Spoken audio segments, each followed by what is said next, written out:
नमो विष्णुपादाय कृष्णप्रेष्ठाय भूतले श्रीमते भक्तिवेदान्त स्वामी इति नामिने। नमस्ते सारस्वती देवी गौरवाणी प्रचारिणे निर्विशेष शून्यवादी पाश्चात्यदेशतारिणे। जय श्री कृष्ण चैतन्य प्रभु नित्यानंद श्री अद्वैत गदाधर श्रीवासादि गौर भक्तवृंद। हरे कृष्णा कृष्णा कृष्णा हरे हरे, हरे राम राम राम हरे हरे। यं प्रव्रजन्तमनुपेतमपेतकृत्यं द्वैपायनो विरहकातरया जुहाव। पुत्रेति तन्मयतया तरवोऽभिनेदुस्तं सर्वभूतहृदयं मुनिमानतोऽस्मि। यत्कीर्तनं यत्स्मरणं यदीक्षणं यद्वन्दनं यत्श्रवणं यदर्हणं लोकस्य सद्यो विजुनोति कल्मषम् तस्मै सुभद्राश्रवसे नमो नमः। जय श्री कृष्ण चैतन्य प्रभु नित्यानंद श्री अद्वैत गदाधर श्रीवासादि गौर भक्तवृंद। वाञ्छा कल्पतरुभ्यश्च कृपा सिन्धुभ्यैव च पतितानां पावनेभ्यो वैष्णवेभ्यो नमो नमः। जय श्रील प्रभुपाद। नवम स्कंद के अंतिम कृष्ण लीला से प्रारंभ किए गए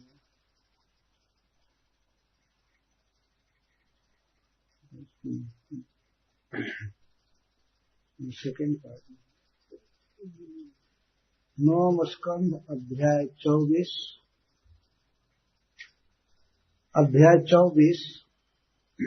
नवम स्कंद श्लोक 53।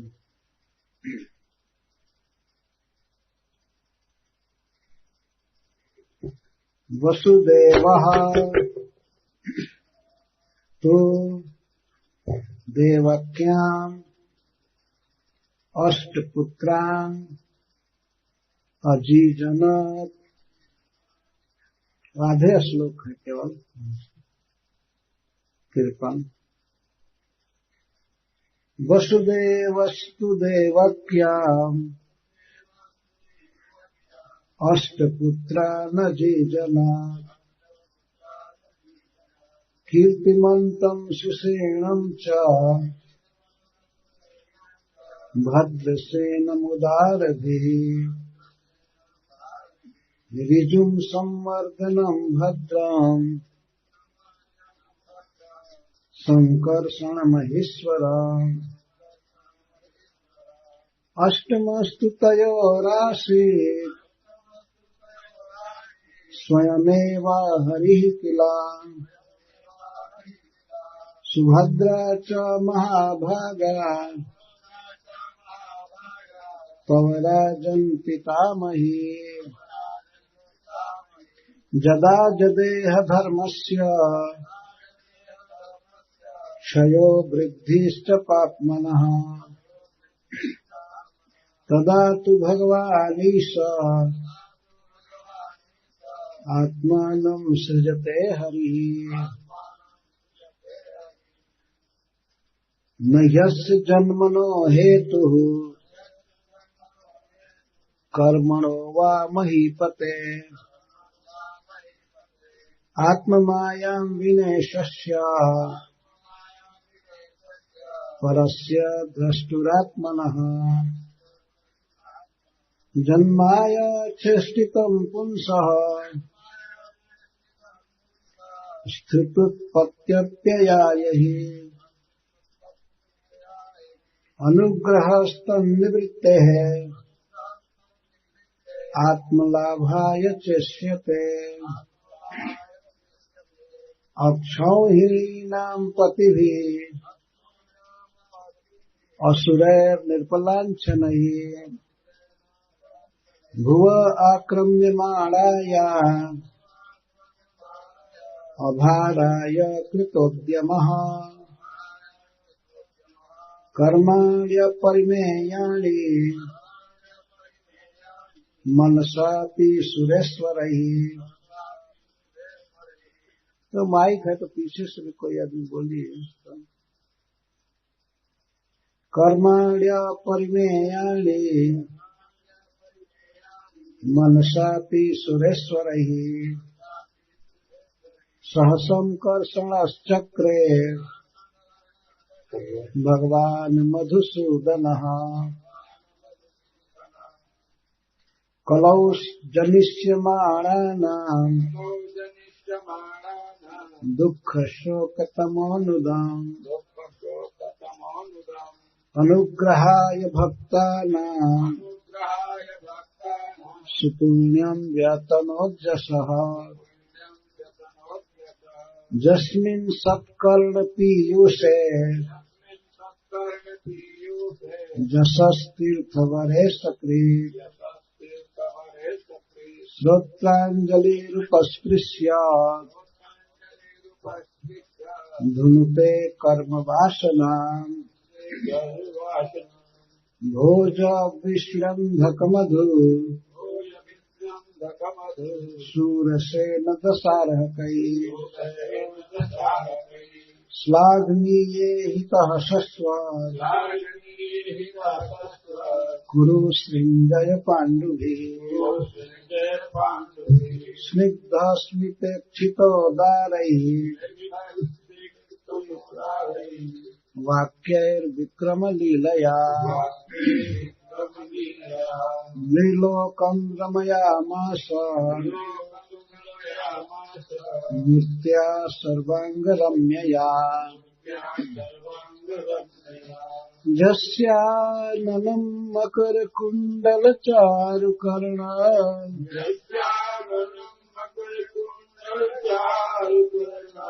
व्राजत् कपोलसुभगं सविलासहासम्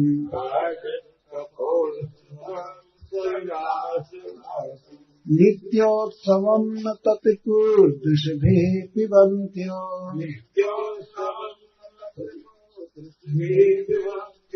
नार्यो नराश्च मुदिता कुपिता निमेश्च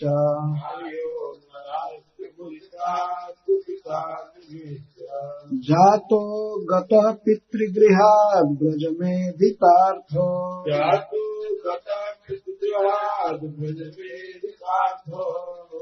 हत्वा रिपुन् सुतसतानि कृतोरुदारः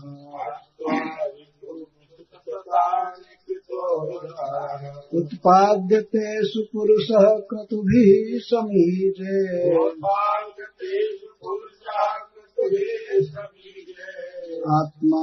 आत्मानमात्मनिगमं प्रथयन् जनेषु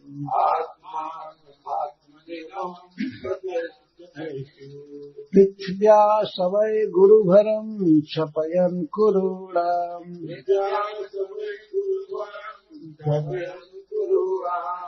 अन्तः समुत्थकलिना युधिभूपचम्वः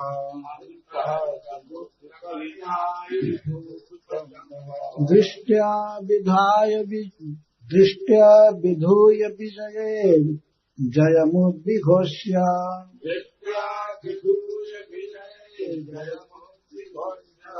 रुच्योद्गवाय च परं समगात् स्वधाम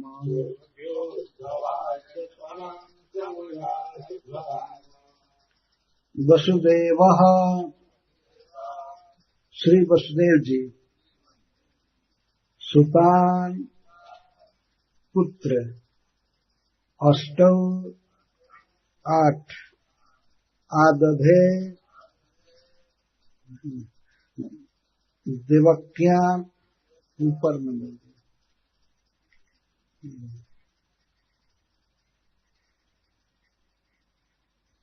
वसुदेवः वसुदेव जी तो तथा देवक्याम माता देवकी के गर्भ से 8 पुत्रों को अजी जनक जन्म दिए। तो 7 के नाम इसमें गिनाए जा रहे हैं। कीर्तिमंतम कीर्तिमान, सुषेणम सुषेण च और भद्रसेनम भद्रसेन, उदार भी महान बुद्धि वाले श्री वसुदेव जी। ऋजु संवर्धन भद्र संकर्षण अहिश्वरम, जो सर्पों में सर्वश्रेष्ठ भगवान शेष हैं। अष्टमः 8वां तो सर्वश्रेष्ठ। तयोः देवकी और वसुदेव के आसीत हुए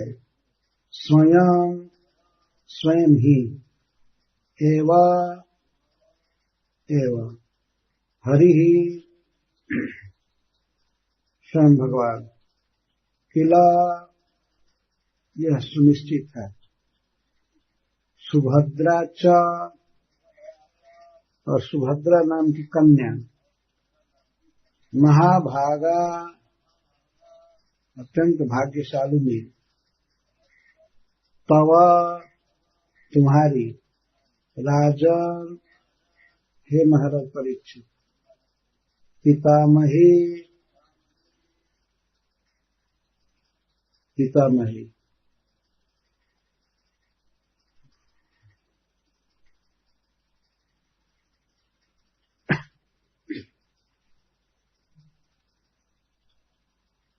श्री सुखदेव गोस्वामी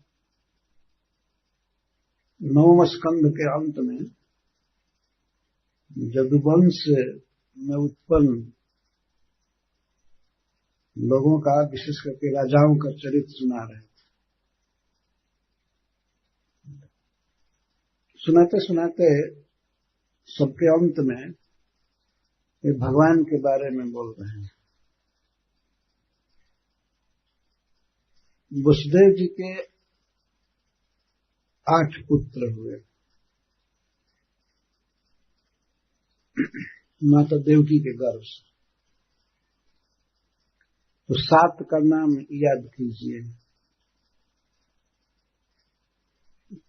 याद रखना चाहिए, बाद में मैं पूछूंगा। पहला पुत्र का नाम था कीर्तिमान, जिसको कंस मारने के लिए बुलाया था लेकिन छोड़ दिया, बाद में मार दिया। कीर्तिमान, सुषेण और भद्रसेन 3 हुए। ऋजु, संवर्धन, भद्र और बलराम जी संकर्षण 7 हुए। कितना भी फालतू लोगों का नाम याद रखता है दुनिया में, जो भगवान के भाइयों का नाम याद करना है।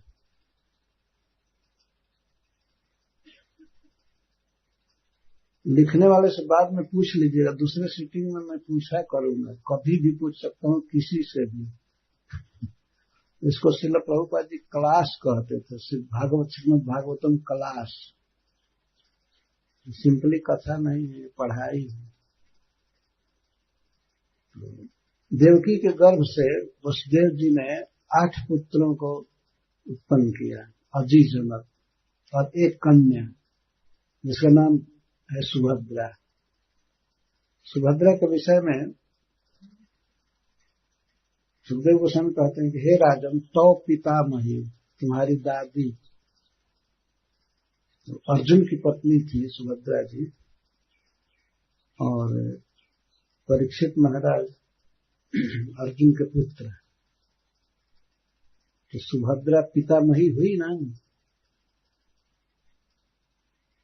कथा कहते समय याद कर रहे हैं कि हे महाराज, वसुदेव जी ने 8 पुत्रों को जन्म दिया देवकी के गर्भ से, जिसमें 8 पुत्र और 1 कन्या।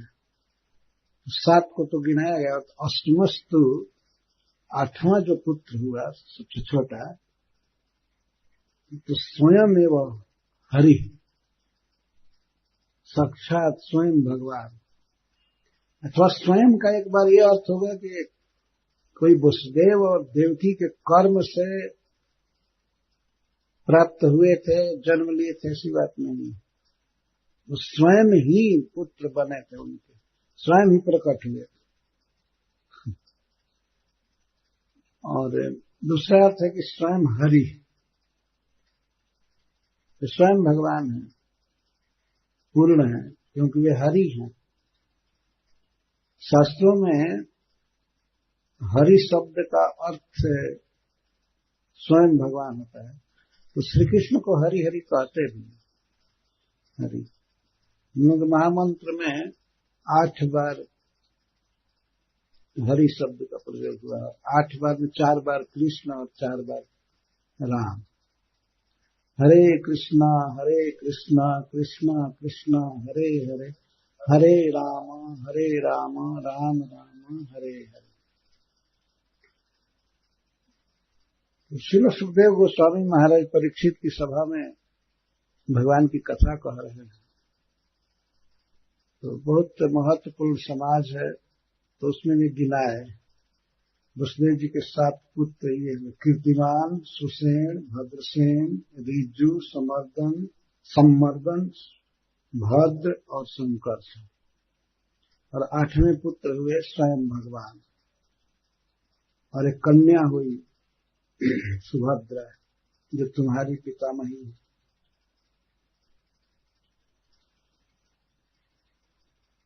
वास्तव में भगवान इस जगत में प्रकट होते हैं, जैसे मनुष्यों का जन्म होता है अपने कर्म के अनुसार, उसके कई कारण होते हैं, कहां पर जन्म लेगा, कौन माता पिता बनेंगे, ये सब उसके कर्मों के अनुसार डिसाइड किया जाता है। कहां जन्म होगा, किस योनि में जन्म होगा, जीवों के लिए कारण। लेकिन भगवान का जन्म दिव्य है, वे स्वयं प्रकट होते हैं, वास्तव में जन्म नहीं लेते, प्रकट होते हैं। जिस स्वरूप में रहते हैं उसी स्वरूप में। इधर जन्म का अर्थ होता है कि कोई दूसरा शरीर प्राप्त करता है। पहला शरीर छोड़ देना उसको मरण कहते हैं, मृत्यु कहते हैं। इस जगत का नियम है, शरीर छोड़ना होगा और दूसरा शरीर लेना होगा। लेकिन श्री भगवान शरीर ग्रहण या शरीर छोड़ने के इस नियम में नहीं। तो नख से सिख तक पूर्ण चिद्घन है, चिन्मय है, अतः उनमें शरीर और शरीरी का भेद नहीं है। हम लोगों में शरीर शरीरी का भेद है, आत्मा अलग है, शरीर अलग है। एक दिन आत्मा शरीर को छोड़कर चला जाता है और फिर दूसरा शरीर ग्रहण करता है। उसके कर्म के अनुसार सब सुपीरियर अथॉरिटीज को डिसाइड करते, निर्णय करते हैं कौन शरीर मिलेगा, किस देश में कौन माता पिता मिलेंगे, कैसा होगा शरीर। सब कुछ अपने कर्मों पर निर्भर है। लेकिन श्री भगवान का जन्म और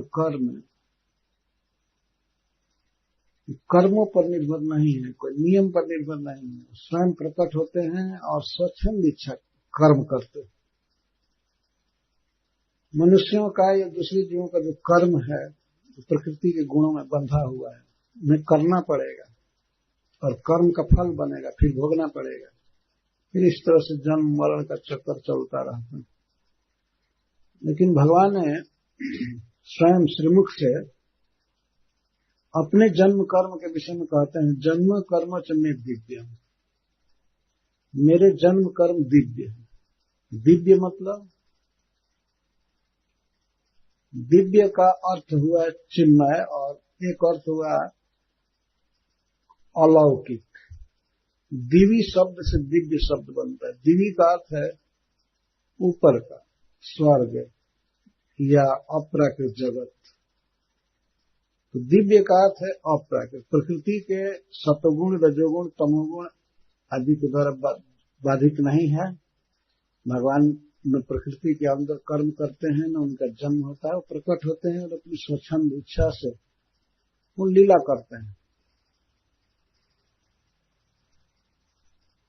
तो जब यह कहा गया कि देवकी और वसुदेव के 8वें पुत्र स्वयं भगवान हैं, तो कोई अल्पज्ञ व्यक्ति शंका कर सकता है तो भगवान का भी जन्म होता है। तो इसी पर सुखदेव गोस्वामी कहते हैं 3 श्लोकों में कि भगवान का जन्म कर्म दिव्य होता है। जदा जदेह धर्मस्य क्षयो वृद्धिश्च पाप्मनः तदा तु भगवान ईश आत्मानं सृजते हरिः। जदा जदा, जब जब धर्मस्य क्षय, धर्म का क्षय होता है, ह्रास होता है। भगवद गीता में भगवान का जदा ही धर्म से ग्लानिर्भवति भारत। उसी ग्लानि शब्द को सुखदेव गोस्वामी यहाँ क्षय कह रहे हैं। जब जब धर्म का क्षय होता है और वृद्धिश्च पापमनः, और पाप की वृद्धि होती है। लोगों में पाप कर्मों के प्रति रुचि हो जाती है, पाप कर्म में लगते हैं, पाप कर्म ज्यादा होते हैं तो धर्म क्षय हो जाता है। तदा तु भगवान ईश, उस समय श्री भगवान जो परम ईश्वर हैं, प्रकृति के नियंता हैं, माया के नियंता हैं, आत्मानं सृजते, वे अपने को प्रकट करते हैं। जब जब धर्म की हानि होती है और अधर्म बढ़ जाता है तो भगवान अपने को प्रकट करते हैं, धर्म की रक्षा के लिए और अधर्म का विनाश करने के लिए। आत्मानं सृजते, सृजन का अर्थ होता है प्रकट करना, अपने को प्रकट करते हैं। कहां? वास्तव में जब भगवान अपने धाम से इस प्राकृतिक जगत में आते हैं तो इसको यहां कहा जा रहा है कि भगवान अपने को सृष्ट करते हैं। सृष्ट करता आविर्भाव। इस प्राकृतिक जगत में भगवान को देखा नहीं जाता है प्रायः, कभी कभी आते हैं। इस कारण से मूर्खों के मन में ऐसा हो जाता है कि भगवान नाम की कोई चीज है नहीं, कोई ईश्वर नहीं है, कोई इस दुनिया को बनाने वाला नहीं है, कोई कंट्रोलर नहीं है। इस तरह के खास करके मनुष्य सोचा करते हैं।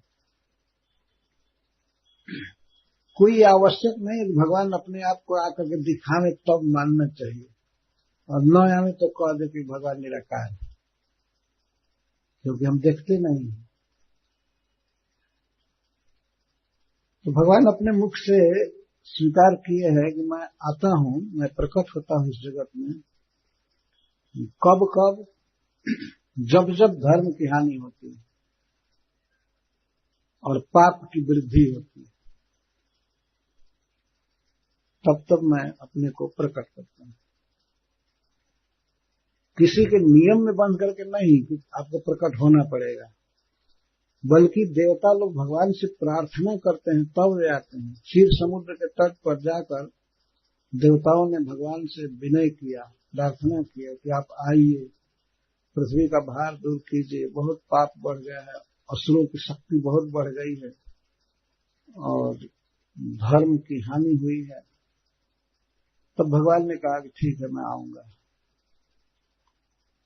उन्होंने स्थान निश्चित किया, मथुरा में मैं आऊंगा, और वसुदेव जी के उनका पुत्र बनकर। ब्रह्मा जी, भगवान शिव, इंद्र आदि सभी देवता क्षीर समुद्र के तट पर भोजन त्याग करके भगवान की आराधना कर रहे हैं। कई दिन भोजन नहीं किए, तो भगवान को दया आ गई उनकी प्रार्थना से। तो समाधि में भगवान ने ब्रह्मा जी को बताया कि आप चिंता मत कीजिए, सभी देवताओं को कहिए जदुवंश में प्रकट होने के लिए, और मैं जदुवंश में वसुदेव जी के यहाँ अवतार लूंगा, और अवतार लेकर के मैं पृथ्वी का भार दूर करूंगा। पृथ्वी का भार क्या है? पृथ्वी का भार है पाप, पाप का बोझ, पाप भूमि पे भारी। 4 बड़ा बड़ा पाप है।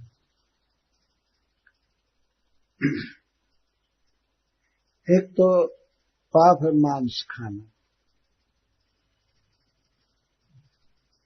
इस समय भी देखा जाता है कि बहुत मांसाहारी बढ़ गया, और मांस खाने का मतलब दूसरे जीवों के शरीर को नष्ट करना है, दूसरे जीवों के शरीर को नष्ट करके और मांस प्राप्त करना और खाना। तो ये मांस भक्षण, श्रील प्रभुपाद जी कहते हैं, ये बहुत बड़ा पाप है। श्रीमद् भागवत में लिखा है, कलयुग को महाराज ने स्थान दिया था। इस हरे कृष्ण आंदोलन के द्वारा पूरे संसार में श्रील प्रभुपाद ने ये प्रचार किया, नो मीट ईटिंग, मांस नहीं खाना चाहिए। भगवान ने खाने के लिए और चीजें बनाई हैं, लेकिन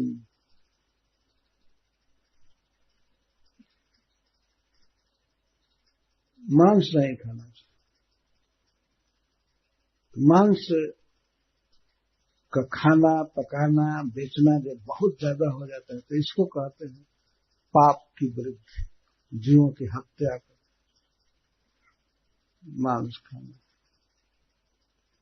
तो मांस भक्षण अर्थात हिंसा, ये बहुत बड़ा पाप है। और दूसरा है मद्यपान, मदिरा पीना, शराब पीना। शराब पीने से व्यक्ति की बुद्धि नष्ट हो जाती है, उसके मन में बड़े दुर्विचार आते हैं, इस तरह मनुष्य जीवन को विफल कर देता है। तो यह एक पाप है। पीने के लिए पानी है, दूध है, शराब फालतू चीज है। अखंडानंद सरस्वती अपने लेक्चर में कहा करते थे, शराब, सड़ा हुआ आब, आब माने पानी, सड़े हुए पानी को शराब कहते हैं। वास्तव में जो उसकी प्रक्रिया है वो सड़ा करके ही बनाया जाता है। शराब, सड़ा हुआ पानी। तो शराब पिए चाहे गटर का पानी, नली का पानी लेकर के पिए, दोनों एक ही चीज है। यह एक महापाप में स्थान रखता है शराब पीना। किसी को भगवान ने मनुष्य शरीर दिया है तो ऐसा उसके लिए भगवान ने नियम बनाया कि शरीर को क्या क्या चीज डाल करके चलाना चाहिए। ऐसा नहीं कुछ भी मुंह में डालो, झोंको और चलाओ, तो ऐसे अशुद्ध होती है बुद्धि, मन बिगड़ता है, शरीर भी बिगड़ जाता है, अनेक रोगों से आक्रांत हो जाता है, और बुद्धि भ्रष्ट होती है तो अलग बात है, और साथ ही धन भी नष्ट हो जाता है। तो शराब पीना, जुआ खेलना। जुआ में आदमी सोचता है कि थोड़े समय में दूसरे का धन हम कैसे हड़प लें, मिल जाए बिना कमाई के, उसको भी महापाप माना गया है। और अवैध स्त्री संग, पर पुरुष पर स्त्री का गमन। भगवान कृष्ण के अवतार से पूर्व ये पाप बहुत बढ़ गए थे। तो देवताओं ने भगवान से प्रार्थना किया तो भगवान प्रकट हुए, और प्रकट होकर के उन्होंने अनेक दुष्कृतियों का वध किया और कराया, और पृथ्वी पर धर्म की स्थापना किया, महाराज युधिष्ठिर को राजा बनाया, तो पूरा विश्व राम राज्य जैसा सुखी हो गया। इस तरह से भगवान अपनी शक्ति को प्रकट करते हैं समय समय पर। आत्मानम सृजते हरि, भक्तों का दुख हरने वाले परम मनोहर श्री कृष्ण अपने को प्रकट करते हैं। न यश जन्मनो हेतु कर्मणो व महीपते, हे महीपते, हे पृथ्वी पते, महाराज परीक्षित, भगवान के जन्म का और कर्म का अपनी इच्छा के अलावा, माया विनोद के अलावा और कोई कारण नहीं है। न यश जन्मनो हेतु कर्मणो व महीपते, आत्मायम विनेशस्य परस्य द्रष्टुरात्मा। भगवान की अपनी शक्ति है, शक्ति से भगवान खेल करने के लिए, विनोद करने के लिए इस जगत में प्रकट होते हैं। उनके जन्म और कर्म का अन्य कोई हेतु नहीं है। माया विनोद, विनोद का अर्थ है एंजॉयमेंट। अपनी माया शक्ति के साथ भगवान विनोद करते हैं, लीलाएं करते हैं। चाहे असुरवध की लीला करें या रास लीला करें, वास्तव में माया विनोद के अतिरिक्त, माया का अर्थ शक्ति, उसके साथ लीला के अलावा और कोई हेतु नहीं है जन्म या कर्म का।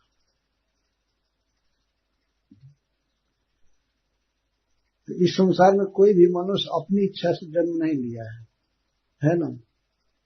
अगर अपनी इच्छा से जन्म लेना होता तो सबसे धनी परिवार में व्यक्ति जन्म लेता और शुद्ध परिवार में। लेकिन जन्म अपने हाथ में है नहीं जीव को। कब जन्म मिलेगा, कहाँ मिलेगा, किस स्थान में, कोई ठीक नहीं। लेकिन भगवान के जन्म का कोई दूसरा कारण न यश जन्मनो हेतु, हेतु मतलब कारण, और कर्मणो वा, न तो कर्म का कोई वह बाहरी दबाव है, कोई कारण है, न जन्म का कारण है। अपनी माया से, योग माया से भगवान विनोद करते, लीला का आस्वादन करते। बल्कि जन्माया चेष्टितम पुंसः स्थिति प्रत्ययाय भी अनुग्रहस्थ निवृत्तिरात्म लाभ है। बल्कि भगवान जब माया के साथ विनोद करते हैं, बहिरंगा माया शक्ति के साथ, तो यह भी दूसरे जीवों के हित के लिए ही होता है। यह अनुग्रह है जीवों पर। भगवान का यह अनुग्रह है कि इस जगत की सृष्टि करते हैं, स्थिति करते हैं, प्रलय करते हैं। भगवान अपने धाम में नित्य विहार करते हैं, गोलोक में, अपने नित्य सिद्ध परिकरों के साथ। ये प्रश्न हो सकता है कि वो विहार करते हैं तो फिर यहां आकर के कोई कर्म करने की क्या जरूरत है इस प्राकृतिक जगत में। तब सुखदेव गोस्वामी कहते हैं यहां जो भगवान विहार करते हैं, अपने माया के द्वारा चेष्टा करते हैं, लीला करते हैं, तो यहाँ क्या क्या करते हैं?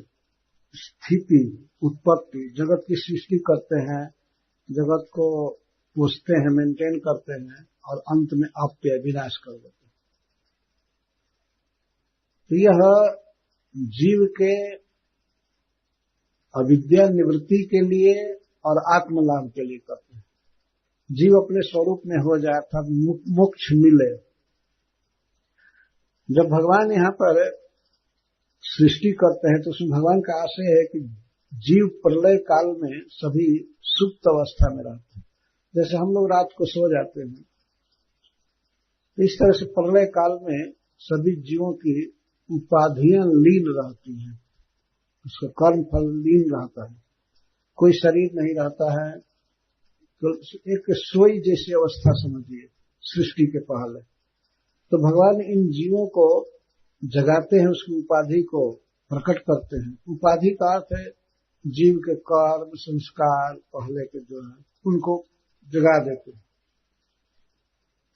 किस लिए सृष्टि करते हैं कि जीव अपने उपाधि के अनुसार, अपने पूर्व संस्कार के अनुसार कर्म करे, धर्म का आचरण करे और इसके साथ ही साथ मेरी भक्ति करे।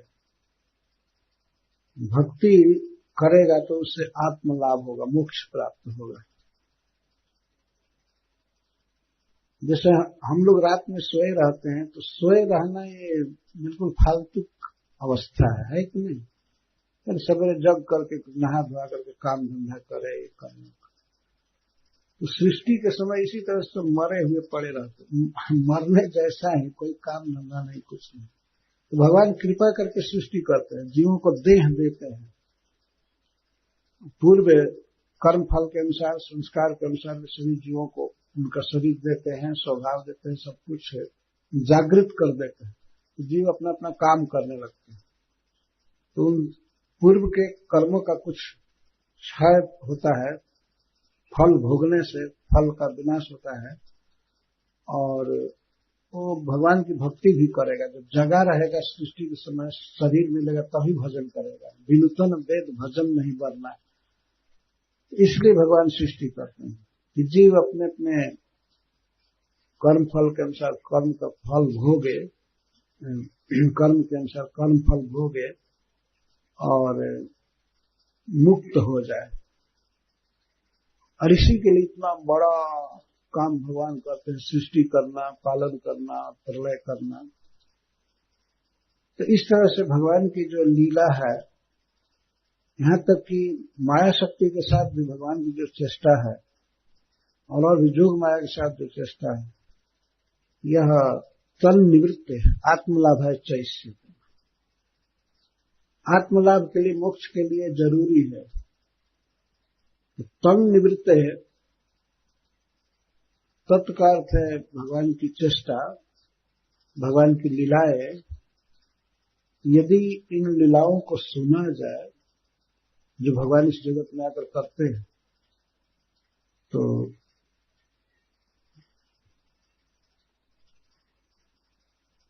कर्म बंधन से मुक्ति मिल जाती है। यदि जीव भगवान की लीलाओं को सुने, बोले, गाए, तो कर्म बंधन से छूट जाता है। भगवान इसीलिए इस जगत में आकर के कर्म करते हैं। ये तो अपराकृत जगत में, गोलोक में क्या पता है कि भगवान क्या कर रहे हैं। यहां आते हैं तो कई जीव उनके विषय में बातचीत करते हैं, उनके विषय में सुनते हैं, फिर भगवान की लीलाओं को वेद व्यास देव जैसे महाविद्वान लिपिबद्ध करते हैं, लिखते हैं। तो भविष्य में भी अनेक सौभाग्यशाली जीव इसको सुना करते हैं, सुनते रहते हैं, गाते रहते हैं। तो भगवान की लीलाओं को सुन करके जीव माया से छूट जाता है। तो भगवान इसीलिए इस जगत में आते हैं कि उनकी वे विविध लीला करेंगे, जिससे जीव उनकी लीलाओं को सुन सके और बोल सके तथा मन में चिंतन कर सके। यही मुख्य आशय है।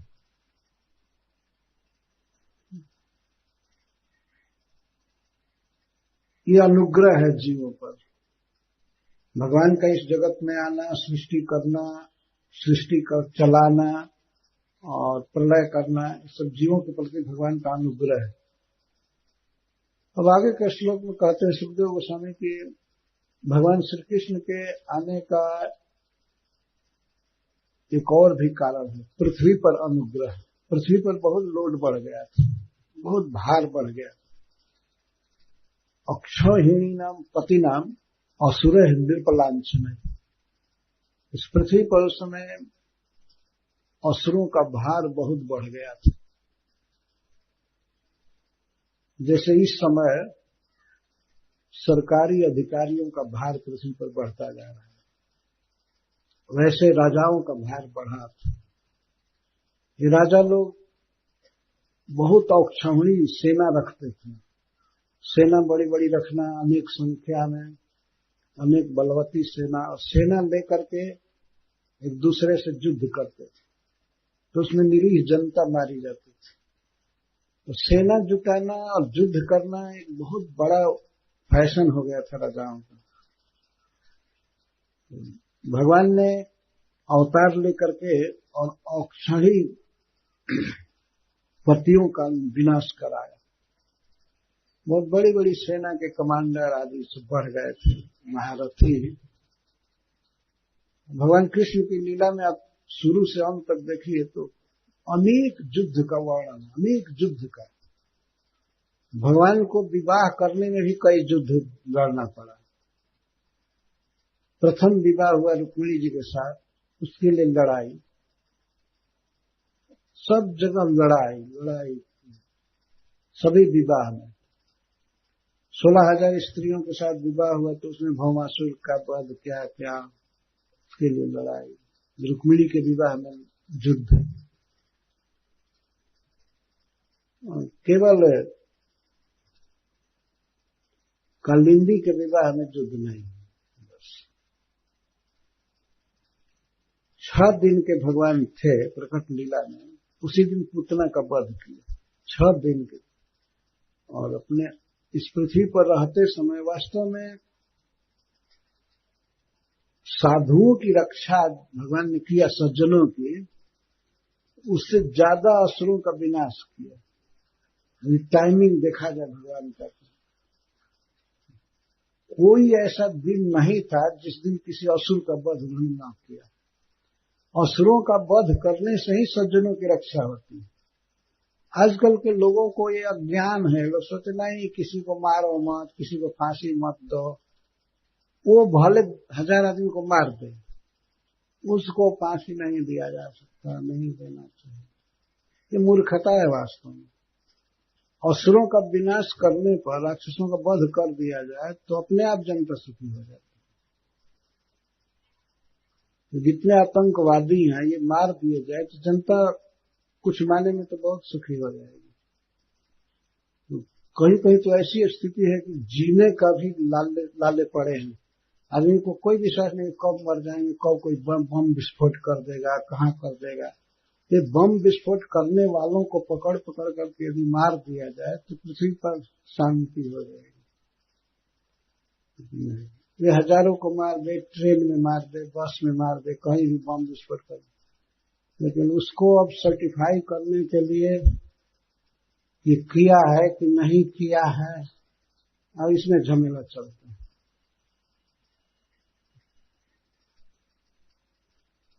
पता भी चल जाता है कि निश्चित पे किया है, तब एक कृपा पॉइंट, एक मर्सी पॉइंट चलता है, उसको क्षमा कर दो, माफ कर दो। भगवान श्री कृष्ण ऐसे एक आदमी को ही माफ नहीं किया, इसीलिए धर्म की स्थापना हो पाई। लास्ट युद्ध था भगवान के लिए कुरुक्षेत्र का युद्ध। तो अपने संबंधियों में युद्ध हो रहा था, लेकिन एक पक्ष पूरा अधर्म पर था, दुर्योधन का, कौरवों का। तो भगवान इस कारण से स्वयं युद्ध नहीं कर सकते थे, तो उन्होंने अर्जुन और भीमसेन में शक्ति देकर के उनका विनाश करा दिया। आपस में कलह हुआ भारतीय सिंहासन के लिए, और दोनों पक्ष की सेना मारी गई पूरी तरह से। तो भगवान ने पृथ्वी का भार दूर किया। पृथ्वी का भार दूर करने के लिए कृत उद्यम, भगवान बहुत उद्यम किए, बहुत कार्य किए। पृथ्वी उस समय राजाओं से जो असुर नृप लांछन, वास्तव में वे राजा लोग सब असुर थे, लेकिन नाम था राजा। नृप लांछन, लांछन माने उपाधि, नाम क्या था? राजा, ये राजा, लेकिन थे असुर, सुखदेव गोस्वामी कहते हैं। इसलिए भगवान श्री कृष्ण ने सबसे अधिक राजाओं का वध कराया, सबसे अधिक। इसीलिए तत्काल शांति हो जाती। ये साधारण लोगों को मार करके क्या होगा? जो असुर लीडर हैं उनको पहले मारना चाहिए।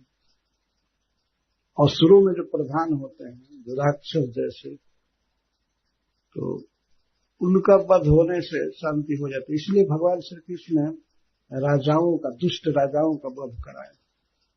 स्वयं ही जब वे केवल 11 वर्ष के थे, 10.5 वर्ष के, वे कंस का वध कर दिया अपने हाथ से। कई मूर्ख लोग कहा करते हैं श्री कृष्ण अच्छा काम नहीं किया, अपने मामा का वध कर दिया।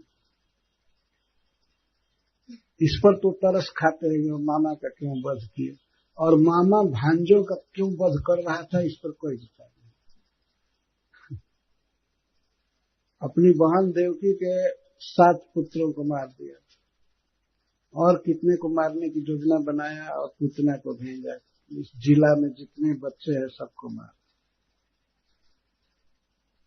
उस समय एक राजा था जरासंध, वो कंस का ससुर था। तो जब कंस का वध हो गया तो वही प्रचार किया सारी दुनिया में कि कंस, अरे कृष्ण बिल्कुल नालायक भगिना है, अपने मामा का वध कर दिया। तो कंस उसका दामाद था, इसलिए कृष्ण से युद्ध करने के लिए जरासंध मथुरा पर 18 बार आक्रमण किया और प्रत्येक बार 23 अक्षौहिणी सेना लेकर। तो भगवान ने 18 वर्ष रह करके मथुरा में जरासंध के साथ युद्ध किया। तो जरासंध का पराभव हुआ, अंत में हार गया। नहीं, अंत में तो श्री कृष्ण हारने का नाटक किए, लेकिन जब युधिष्ठिर महाराज आज श्वेत यज्ञ कर रहे थे तो उस समय भगवान कृष्ण भीमसेन और अर्जुन के साथ जा करके राजगिरी और जरासंध का वध करा दिया। उसके पहले कितने लाखों लाख क्षत्रिय मारे गए, 23 अक्षौहिणी 18 बार। महाभारत में केवल 18 अक्षौहिणी सेना थी और जरासंध एक बार के युद्ध में 23 अक्षौहिणी सेना लेकर आता। अब आते थे मथुरा और कृष्ण बलराम लड़ते थे उनके साथ और सारे सैनिक मारे जाते थे। जब गत्वा न निवात, मथुरा से लौटते नहीं थे, बस वहीं पर रह जाते। उधर से बिहार से कहां से सेना इकट्ठा करके लाता था जरासंध, और मथुरा में सब मुक्ति पाते थे। केवल 2 व्यक्ति लड़ते थे, भगवान और श्री बलराम जी। हर एक बार उसको जिंदा छोड़ देते थे कि और इकट्ठा करके लाएगा, घर बैठे बैठे उन्हें पृथ्वी का भार उतार देंगे। 18 वर्ष उसमें लग गया भगवान को। 11 वर्ष तक ब्रज में रहे तो ब्रज में भी अघासुर बकासुर क्या क्या सब मारते ही रहे। रोज वृंदावन से गाय चरा कर आते थे तो बच्चे ब्रज में रिपोर्ट देते थे, आज कृष्ण ने इसको मारा, इसको मारा, इसको मारा। किसी दिन बाकी नहीं रहा। वो तो रासलीला रात में करते थे, दिन में तो असुर वध होता ही रहता। और जब मथुरा से द्वारका गए तो भगवान ने सोचा विवाह करना चाहिए, तो विवाह पर भी आफत थी। भगवान को यहाँ विवाह नहीं करने दिया जा रहा है। तो फिर युद्ध ही करते करते भगवान 129 वर्ष बिता दिए इस पृथ्वी पर। सुखदेव गोस्वामी कहते हैं कि औक्षौहिणी नाम पति भी असुर निर्बलांछने भुव आक्राममाणाया अभाराया कृतो। भगवान ने बहुत बहुत कार्य किया पृथ्वी का भार उतारने के लिए। कर्माण्य परिमेयाणी मनसा पे सुरेश्वर। भगवान ऐसे ऐसे कर्म किए जो सुरेश्वर ही, देवताओं में जो श्रेष्ठ हैं, जैसे इंद्र, ब्रह्मा जी, शिव जी, इनके द्वारा भी अपरिमेय कर्म थे। और भी मनसा अपनी, बड़े बड़े देवता मन में भी कुछ समझ नहीं पाते थे, भगवान की अचिंत लीलाएं होती थी, अद्भुत लीलाएं।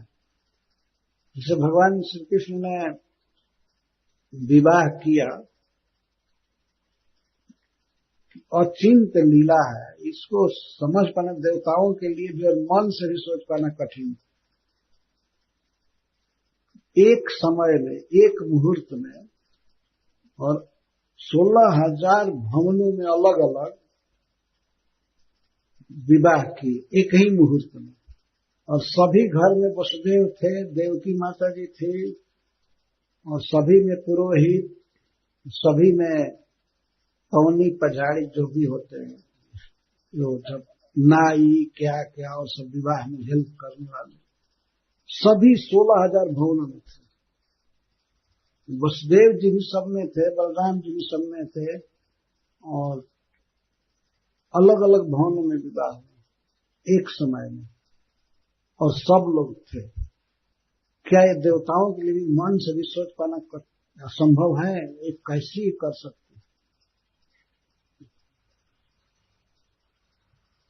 अद्भुत कार्य करते थे। वृंदावन में 2 बार आग लगी थी, दावानल जंगल की आग, कई किलोमीटर में, उसको अपने मुख में पी गए। भयानक दावाग्नि को भगवान अपने मुख में पी गए। इस तरह की उनकी अचिंत लीलाएं हुआ करती थी।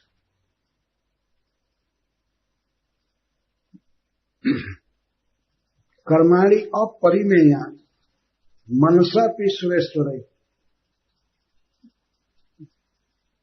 सहसं कर सकते भगवान मधुसूदन। श्री बलराम जी के साथ भगवान श्री कृष्ण ऐसी ऐसी लीलाएं किए कि देवताओं के द्वारा मन से भी कल्पना नहीं की जा सकती, कैसे संभव हो सकता है, कैसे किए, कैसे किए। सुरेश्वरई और मनसायपि, सुरेश्वरई अपि मनसायपि। क्या मनुष्य समझ पाएगा भगवान कृष्ण को? ब्रह्मा शिव आदि देवता भी नहीं कभी कभी समझ पाते थे कि क्या लीला कर रहे हैं। वे कभी चक्कर में पड़ जाते थे।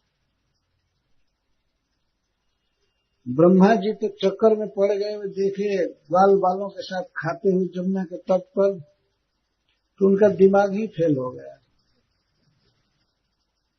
देख रहे थे कृष्ण सब हो रहे हैं, सभी बच्चों की तरफ उनका मुख है, और गोलंबर में बैठे थे मंडलाकार बच्चे, सभी देख रहे कृष्ण हमारे सामने, हमारे सामने। ब्रह्मा जी आकाश से देख रहे थे इस लीला को, अपने वाहन, हंसाकार वाहन है, उस पर वो देख रहे थे। भगवान की लीला देखने के लिए वो बछड़ों को चुरा लिए। भगवान बछड़ा खोजने गए तो बच्चों को भी चुरा दिया। अब भगवान कृष्ण उधर जाकर के नदी के किनारे या पर्वत में जहां था वो खोज रहे हैं वन में बछड़ों को। इधर आए तो बच्चे भी गायब, तो इनको भी खोजने लगे। जानते थे कि ब्रह्मा की करामात है, ब्रह्मा ये सब किया है, तो फिर ब्रह्मा जी से वो कुछ कहे नहीं। वैसे ही बछड़े और वैसे ही बच्चे, वैसे ही कपड़ा, सब कुछ वैसे ही, रंग, स्वभाव, वचन, और अपने से अपने को चराते हुए, अपने से अपने को हाथ करके ब्रज में ले गए। साल भर तक लीला, 1 साल लीला करते थे। 1 साल बीतने में लगभग 5-6 दिन रह गया, तो ब्रह्मा जी आए देखने के लिए कि क्या हो रहा है। तो देखिए कि सारे बछड़े वहां चर रहे हैं और गोप बालक सब चरा रहे हैं। तो फिर जाकर के देखे जहां छिपाए थे उनको, देखते हैं ये तो यहाँ है बछड़े और बच्चे। फिर वहां से वृंदावन में आते हैं तो वहां पर बछड़े और बच्चे। तो ब्रह्मा जी चक्कर में पड़ गए कि कौन सत्य है, ये सत्य है कि ये सत्य है। ये भी नहीं समझ पाए, ये सत्य है, ये सत्य है। वो बिल्कुल चक्कर में पड़ गए, क्या हो रहा है। तब तक अकस्मात सभी बछड़े और सभी बच्चे विष्णु स्वरूप में दिखाई देने लगे, एकदम विष्णु के स्वरूप में बछड़े आदि सभी। यहां तक कि उनके पास जो छड़ी छोटी छोटी थी, जो छींके थे, गमछा था, वो सब विष्णु स्वरूप, चतुर्भुज रूप में। और ये भी देखे कि सब सिद्धियां इनको विनय कर रही हैं, देवता लोग सभी प्रणाम कर रहे हैं, ऋषि लोग स्तुति कर रहे हैं। अब तो उनका होश उड़ गया कि हमने ये क्या किया वो क्या। तो वृंदावन में आए और आ करके अपने वाहन हंस से गिर पड़े धरती पर, साष्टांग प्रणाम किए और श्री कृष्ण से प्रार्थना करने लगे, मैं बहुत बड़ी गलती की। लेकिन बच्चा यदि गलती करे तो माँ उसको क्षमा करती है। अगर बच्चा पेट में है और कभी पैर पिटता है तो माँ को उससे दुख नहीं होता है, खुशी होती है कि बच्चा स्वस्थ है, जी रहा है, अच्छा है। नहीं प्रभु, मैं तो आपका बच्चा हूँ, सारा वेद कहता है, मैं आपके नाभि के कमल से जन्म लिया। तो भगवान ने यहाँ तक कह दिया कि अरे ब्रह्मा के बाप तो नारायण है, मैं क्या हूँ, मैं तो एक गोप हूँ और तुम कह रहे हो कि आप हमारे बाप हैं ऐसा भी ढंग क्यों बोल रहे हो। तब ब्रह्मा जी कहते नहीं, नारायण तुम, आप ही नारायण, आप ही आदि नारायण। इस तरह से विनय करते हैं। पर भगवान बाद में कुछ बोले नहीं, ब्रह्मा जी भागे, धाम में गए, भगवान नहीं चाहते हैं कि मैं यहाँ रहूं। इस तरह की लीला होती है ब्रह्मा जी से।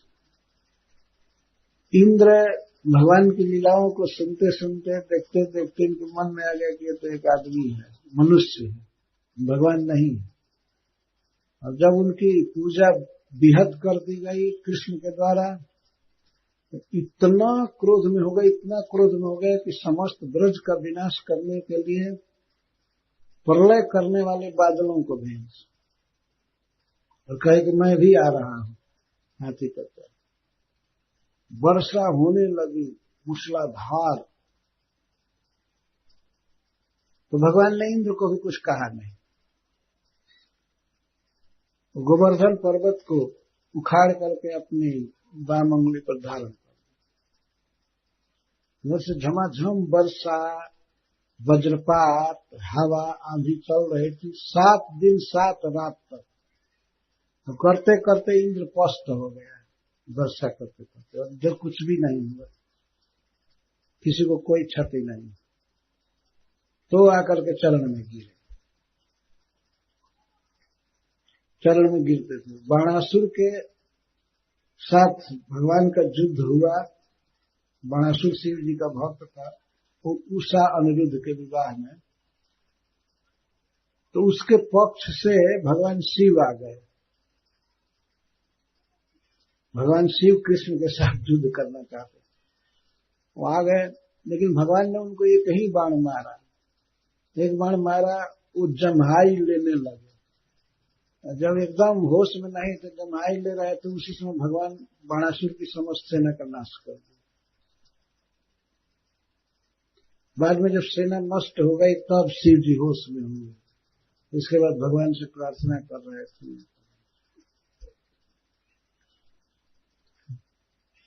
ये सुरेश्वरों की हालत, जब ये भी चक्कर में पड़ जाते हैं, भगवान कृष्ण की अद्भुत लीलाओं को देख करके सोचते हैं कि कोई मनुष्य है, तो फिर मनुष्य के रूप में कृष्ण को माने तो ये कौन आश्चर्य की बात है। देवताओं से बहुत कम ज्ञान होता है मनुष्यों को, बहुत कम स्टैंडर्ड है। शरीर के अवधि और सब कुछ बहुत स्टैंडर्ड कम है, और जीवन की अवधि तो कम है ही, बुद्धि भी देवताओं से लाखों गुना कम है। लेकिन मनुष्य तो ऐसा अभिमान करता है कि मैं बहुत बुद्धिमान हूं, मैं कंप्यूटर चला रहा हूं, ये चला रहा हूं, कर रहा हूं। ये कोई बुद्धि नहीं है, इससे बहुत अधिक बुद्धि देवताओं के पास है। लेकिन देवता भी भगवान कृष्ण की लीलाओं को नहीं समझ पाते हैं।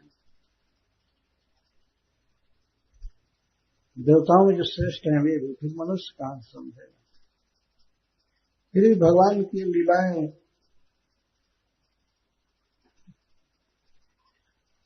अद्भुत हैं। इसमें प्रश्न हो सकता है कि असुरों का विनाश करना है या पृथ्वी पर धर्म की स्थापना करनी है, तो भगवान श्री कृष्ण तो संकल्प मात्र से ही कर सकते हैं, संकल्प मात्र से कर सकते हैं, तो उनको अवतार लेने की क्या जरूरत है।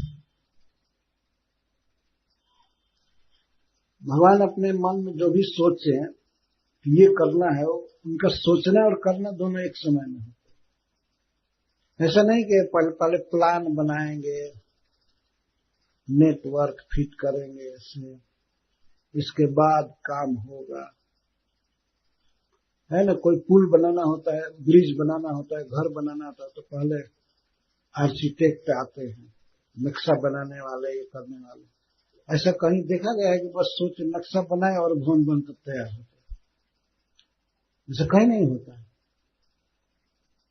तो इधर मन में सोचा जाए और काम में परिणत होता जाता है। बिल्कुल भगवान सृष्टि करने के लिए ऐसा नहीं है कि अब कोई औजार हाथ में लेकर के सब गढ़े, सब पूरा विश्व शरीर जीवों का, कुछ भी नहीं। उन्होंने सोचा कि ये होना चाहिए, हुआ तत्काल। उनके मन में और क्रिया में अंतर नहीं है, हो जाता है। जो संकल्प मात्र से असुरों का विनाश कर सकते हैं और धर्म की स्थापना कर सकते हैं, तो वे अवतार क्यों लेते हैं? क्यों नहीं वैकुंठ में रह करके संकल्प से ही सृष्टि कर लेते हैं, चला लेते हैं? क्या अवतार की जरूरत है? तो इसका उत्तर सुखदेव गोस्वामी यहां दे रहे हैं। कलौ जनिष्यमाणानां दुख शोक तमोनुदम अनुग्रहाय भक्तानां सुपुण्यम वेतनोजस। भगवान अवतार लेते हैं। उन्होंने सोचा कि आगे जो भी मनुष्य जन्म लेंगे, हमारे भक्त होंगे, तो वे हमारे विषय में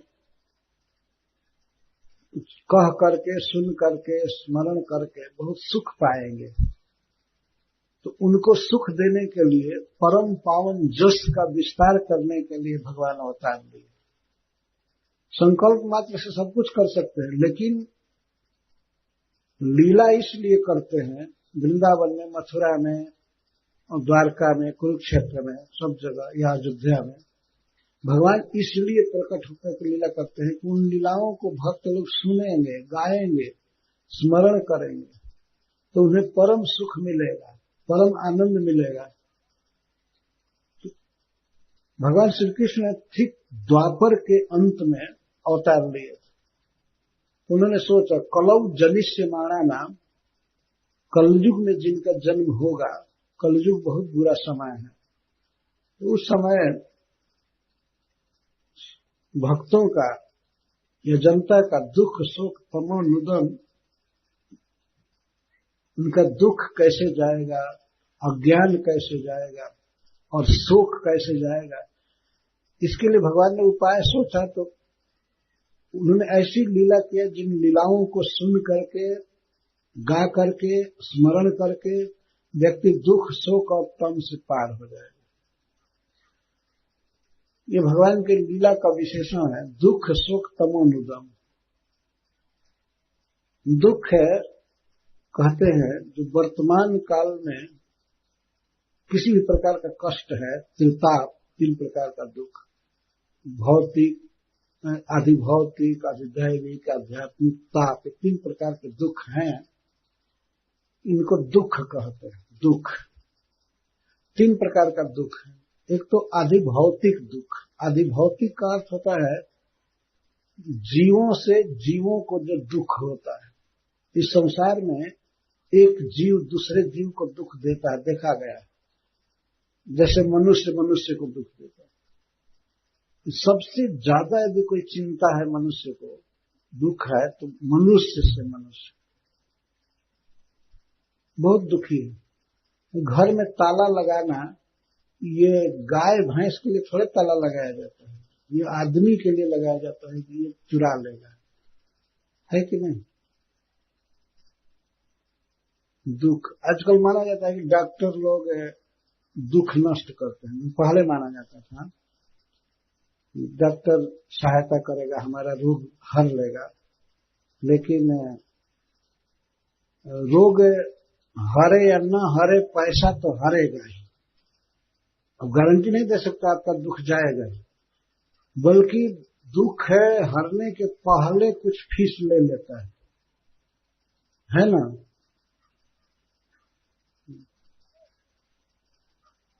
एक श्लोक में कहा गया है, एक भक्त प्रार्थना करता है, वैदराज नमस्तुभ्यम जमराज सहोदर। हे वैदराज, हे डॉक्टर राज, आप जमराज जी के सहोदर हैं, आपको प्रणाम करते हैं। जमराज जी एक देवता है ना, लेकिन जमराज जी तो एक ही काम करते हैं,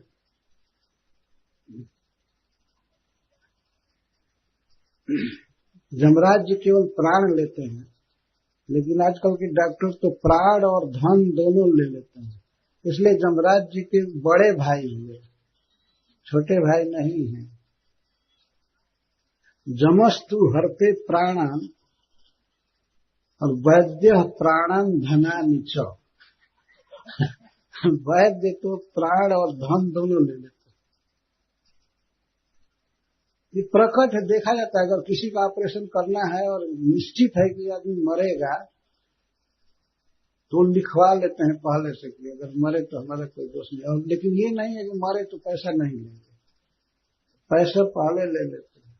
तो ये प्राण और धन दोनों ले रहे हैं। जमराज जी के अग्रज। इस संसार में बहुत बहुत दुख है, शीत उष्ण आदि का दुख है, नाना प्रकार से। जब तक ये शरीर है तब तक दुख ही दुख है। अनेक प्रकार की बीमारियां, व्याधियां, क्या स्वजनों से दुख। ऐसा नहीं कि मनुष्य को मनुष्य से दुख है, अपने परिवार वालों से ही सबसे ज्यादा आदमी को दुख होता है। पर वह ज्ञान बस माया में चलने देता है, चलेगा कोई बात नहीं होता है। अगर विचार करके देखिए तो परिवार में जितना दुख होता है उतना दूसरे से नहीं होता। तो वर्तमान काल में जो भी कष्ट हो रहा है उसको यहाँ दुख कहा गया है, दुख। और शोक, शोक का अर्थ है चिंता करना। मनुष्य का स्वभाव है वो भविष्य की चिंता करता रहता है, शोक में रहता।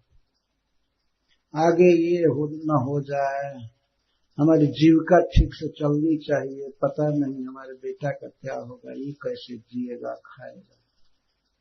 दूसरे पशु पक्षी जानवर अब जो हैं वो इतनी चिंता भविष्य की नहीं करते हैं, है ना। कोई चिड़िया या कोई पशु वर्तमान की चिंता करता है, खाने को मिल गए कोई बात नहीं, लेकिन भविष्य के लिए बहुत जमा नहीं करते हैं। मान लीजिए यहाँ पर 2-4 बैग अनाज डाल दिया जाए और पक्षी अगर जुटे 1000-2000 तो खा लेंगे, पेट भर जाएगा, और जो भी बचा रहेगा उसे छोड़ करके उड़ जाएगा। लेकिन मनुष्य को कहा जाए कि यहाँ अनाज पड़ा है, आप इसको लीजिए, तो पहले वो ट्रक मंगा करके ढोना चालू करेगा, है ना। पहले अगर उसको छूट दिया जाए तो पूरा गोदाम भी खाली कर सकता है।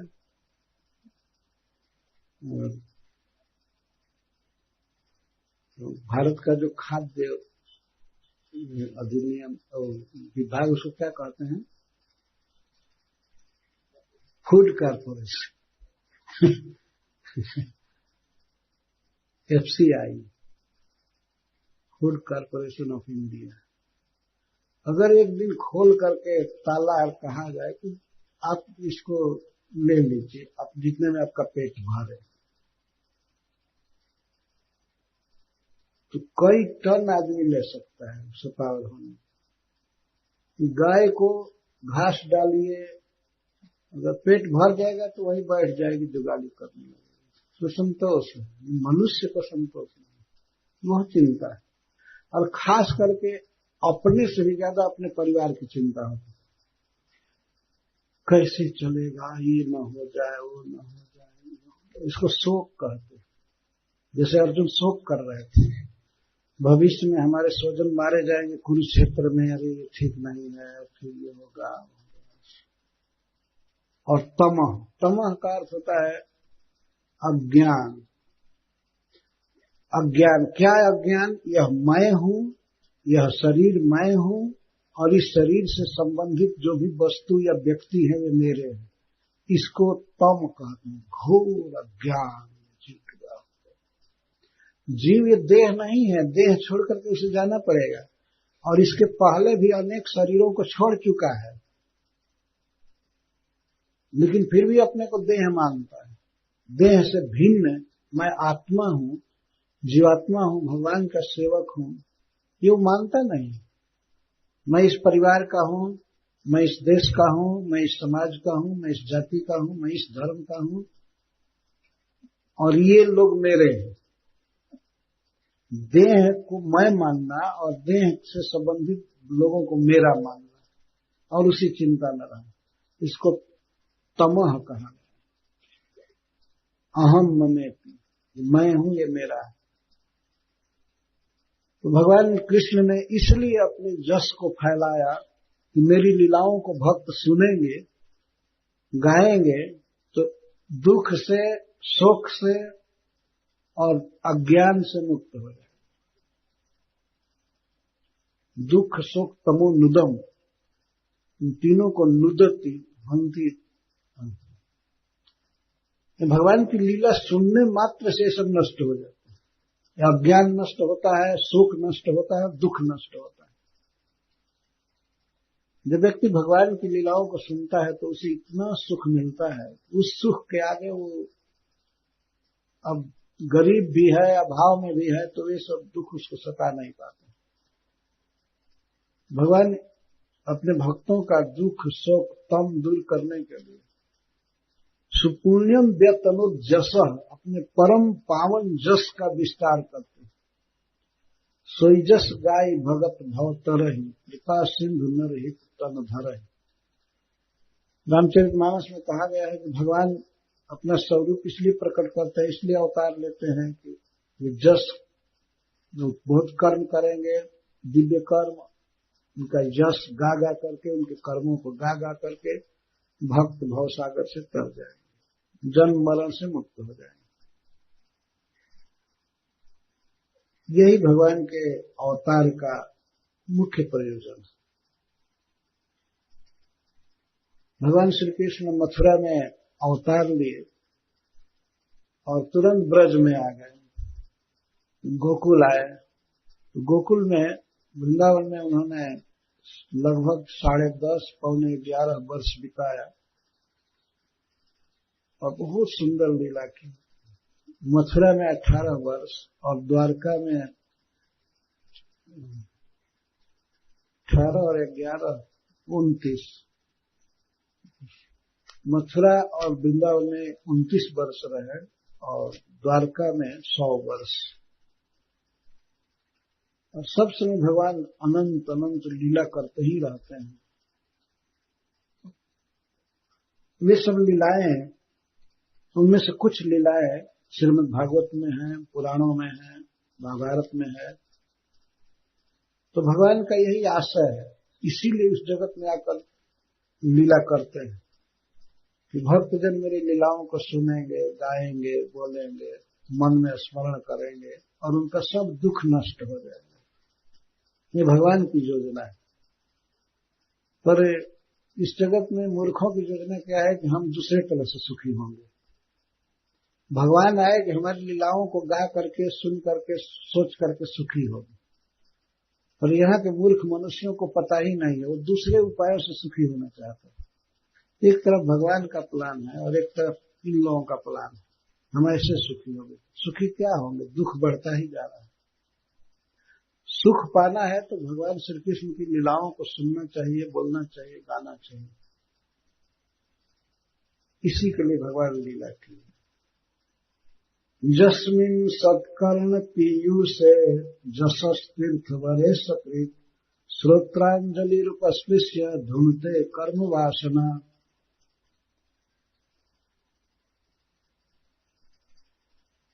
यस्मिन् सत्कर्ण पीयूषे जशस्तीर्थ वरे, भगवान श्री कृष्ण की विशेष करके ऐसी लीला है जो सत्कर्ण पीयूष, सत्कर्ण पीयूष, सताम कर्णानाम पीयूष, जो सज्जन हैं, भक्त हैं, उनके कान में अमृत का काम करता है। अमृत जैसा परम मधुर है, लगता है जस भगवान का।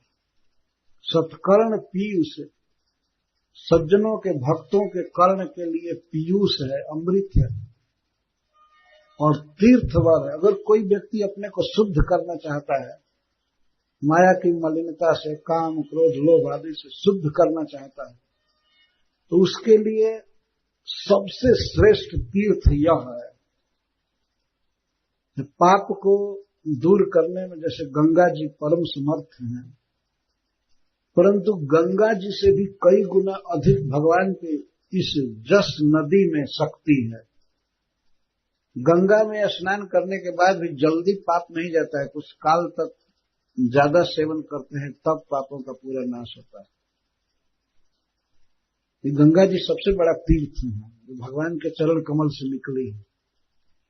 इसमें संदेह नहीं है कि गंगा जी का स्मरण करने से, नाम लेने से, स्नान करने से, आचमन करने से, पीने से पाप कटता है, अवश्य पाप करता है।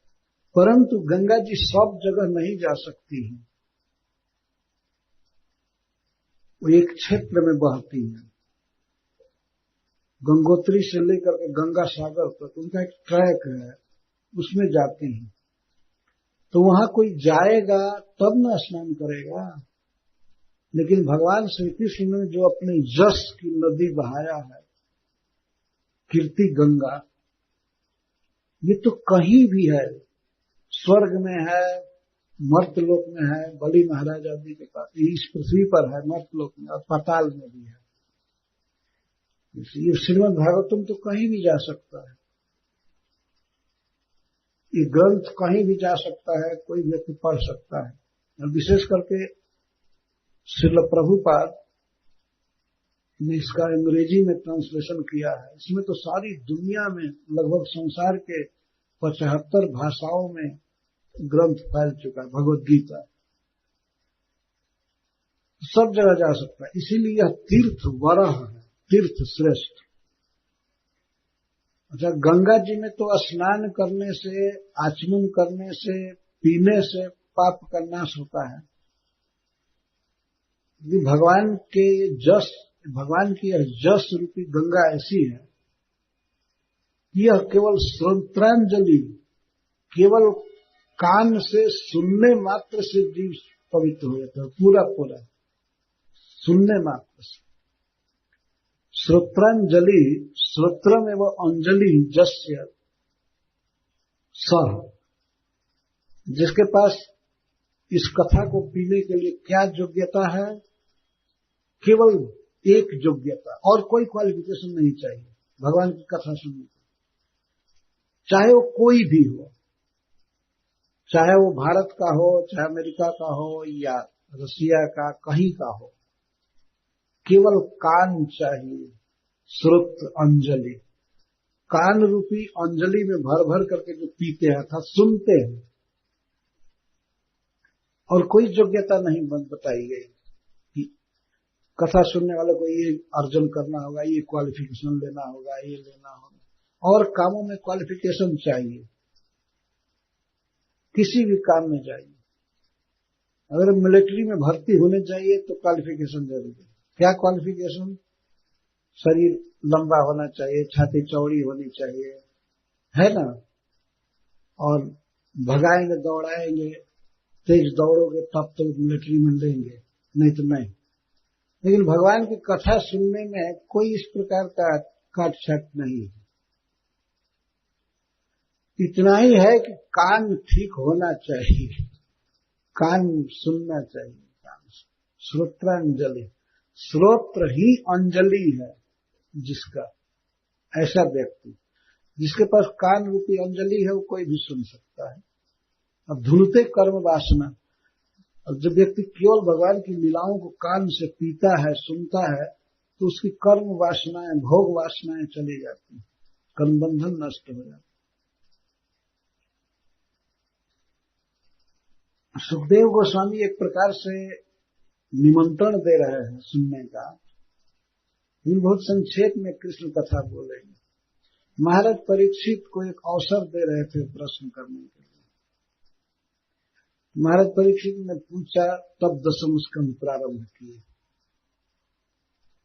जस्मिन सत्कर्म पीयूष जशस तीर्थ वरे सकृत, एक बार भी जिस व्यक्ति ने भगवान कृष्ण के लीला रस को पान किया है तो वह भोग वासना अविद्या से तुरंत छुटकारा, एक बार भी सुना है। सकृत, जस्मिन सत्कर्ण पीयूषे यशस तीर्थ वरे सकृत, श्रोत्रांजलि उपस्पृश्य, श्रोत रूपी अंजलि से उपस्पृश्य, उप का अर्थ ईसत भी होता है। जैसे हम लोग कभी आचमन करते हैं, गंगा जी का पानी है, आचमन करते हैं, आचमन करते समय पूरा पीते नहीं हैं, आचमन कर होठों से थोड़ा सा लेते हैं। इस तरह से भगवान श्री कृष्ण के इस लीला गंगा का थोड़ा भी जल अगर कोई कान से पिया है तो सुना है, तो उपस्पृश्य, कान से थोड़ा भी सुना है, आचमन भर भी किया है, तो उसकी अविद्या नष्ट हो जाए, कर्म वासना या भोग वासना नष्ट हो जाए। यह ऐसा महान शक्तिशाली तीर्थ है। ऐसा कोई तीर्थ है? केवल कान से आप नहाइए, सुनिए और बस पवित्र हो जाएंगे। कोवा भगवतस्तस्य पूर्ण श्लोक, पूर्ण श्लोक कर्म न शुद्धि कामो न सुनिया जसह कलिमलाप। कौन ऐसा विवेकी व्यक्ति होगा चाहता है कि मैं शुद्ध हो जाऊं, ये कामना भी है। कौन ऐसा विवेकी और कामना वाला व्यक्ति होगा अपने को शुद्धि काम, शुद्धि करने वाला, चाहने वाला, जो भगवान श्री कृष्ण के जस को नहीं सुनेगा। जस्मिन सत्कर्ण पीयूष जसस तीर्थ वरे सके, श्रोत्रांजलि रूपस्पृश्य धुनते कर्मवासी। तो योग्यता इसमें क्या बताई गई कि उसके बाद अंजलि होना चाहिए। अंजलि का अर्थ है पान पात्र साधन, पीने का साधन, पान पात्र। जैसे हम कोई रस पीते हैं तो गिलास में पीते हैं, कटोरी में पीते हैं, कोई पीने का साधन, और नहीं तो और कोई साधन नहीं है तो अंजलि, अंजलि में पीते हैं। तो यह तीर्थ ऐसा है, ऐसा जल है, ऐसा रस है जिसको कान से पीना है। श्रोत्रांजलि, श्रोत्र ही अंजलि है, सावधान कान से सुनने वाली, इतनी योग्यता है, ये बता रहे हैं सुखदेव। उपस्पृश्य, ठीक से आचमन भी करे, कम ही करे लेकिन जग करके करे, ठीक से सावधान, ये इसको कहते हैं श्रोत्रांजलि। पीने की बात है। जस्मिन तीर्थ वरे सक, जस्मिन सत्कर्ण पीयूषे जशस तीर्थ वरे सक, श्रोत्रांजलि उपस्पृश्य धुनते कर्मवास। इतनी सुखद, इतनी अमृतमय यह कथा है, भगवान का यश है, इसको पीने पर व्यक्ति की शुद्धि हो जाती है, उसका मन कहीं जा ही नहीं सकता है, श्री कृष्ण के सौंदर्य से आकृष्ट हो जाता है, और उसकी कर्म वासना, भोग वासना, अन्य जो भी कृष्ण भक्ति करते की वासना है समाप्त हो जाती है। इसी को 2 श्लोक में कह रहे हैं। भोज विष्णुंधक मधु सूर सेन दशारह कई श्लाघनीय हित मित्सस्वत कुरु श्रृंजय पांडुभी। भगवान का सुंदर रूप है, उनकी लीलाएं, एक तो उनकी लीला और उनकी शारीरिक सुंदरता, 2 अद्भुत है, अद्भुत है। तो उसका वर्णन कर रहे हैं। भोजवंशी वृष्णिवंशी, अंधकवंशी, मधुवंशी, सूरसेन, दशारहक, ये सब जादव कुल में अनेक अवान्तर भेद होते जाते हैं।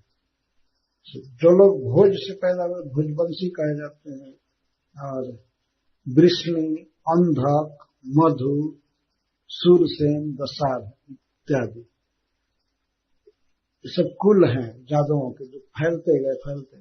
तो भगवान श्री कृष्ण जब ब्रज में अवतार लिए मथुरा में, इसके बाद कंस का वध करके भगवान ने सभी जादवों को, जो कंस के भय से भाग गए थे देश छोड़कर, सबको बुलाया, सबको उन्होंने बसाया ब्रजमंडल में और मथुरा मंडल में, सबको बसाया द्वारका में, और उनको बहुत बढ़ाया। उनके पुत्र पौत्र आदि से बहुत हुए, धन सुख सब दिया। तो वे हमेशा श्री कृष्ण के सुंदरता की श्री कृष्ण की लीला की प्रशंसा किया करते थे, हमेशा सश्वत सब समय। और कुरु सृंजय पांडव भी, इसके साथ ही साथ कुरुवंशी, हस्तिनापुर के रहने वाले या उस क्षेत्र में कुरुक्षेत्र की तरफ रहने वाले कौरव और पांडवगण भी हमेशा भगवान की इहित लीलाओं की, चेष्टाओं की प्रशंसा किया करते थे, हमेशा यही गाते रहते थे। और सृंजय वंशी कहते हैं महाराज द्रुपद आदि को। तो द्रुपद के का जो समाज था, और कौरवों का, दुर्योधन आदि का, कौरव से तात्पर्य यहाँ भीष्म पितामह आदि सबसे, और पांडु भी युधिष्ठिर, अर्जुन और उनके समाज, जो इस सब समय भगवान श्री कृष्ण का ही बखान किया करते थे। यहां तक कि जो विरुद्ध थे कौरवों में या और भी लोगों में जो विरुद्ध थे, वे भी कृष्ण की ही चर्चा करते थे। प्रतिदिन कुरुक्षेत्र के युद्ध के बाद जो लोग आते थे, तो दूसरे वीरों का वर्णन नहीं करते थे। रथ पर से आते ही अपने कैंप में आते समय, खाते समय या बैठते समय हमेशा यही कहा करते थे, कृष्ण कमाल कर दिया रथ हाँकने में, अद्भुत रथ चला रहा है, अद्भुत रथ हाँक रहा है। कैसी सुंदर उसकी चेष्टाएं हैं, उसकी लीला, उसका स्वरूप है, इतना सुंदर। यही कहते कहते 11-12 बज जाता। आजकल के मूर्खों का टीवी देखते देखते सब दिन बीत रहा है ना। तो टीवी देखते देखते रात बीत रही है, दिन बीत रहा है, और इसके बाद मरे जैसे सो गए। भगवान के विषय में कोई जप नहीं, कोई चर्चा नहीं, कुछ नहीं। लेकिन परम भाग्य था भोजवंशियों का या वृष्णिवंशी, मतलब जादवों का, और पांडव, कौरव, महाराज द्रुपद का समाज, धृष्टद्युम्न वगैरह, सब समय सारी दुनिया में उस समय कृष्ण की ही चर्चा होती थी। उनकी लीलाएं बिल्कुल निष्कलंक, परम शुद्ध थी, शाश्वत। सुखदेव गोस्वामी कहते हैं सब समय भगवान श्री कृष्ण की लीला नित्य नवीन रहती है। ऐसा नहीं होता था कि बातचीत कर ली तो कहेगा तो पुराना हो गया, ये फेंको, अब ये अखबार अब दिखने लायक नहीं, अब रद्दी कागज के भाव में फेंक दिए।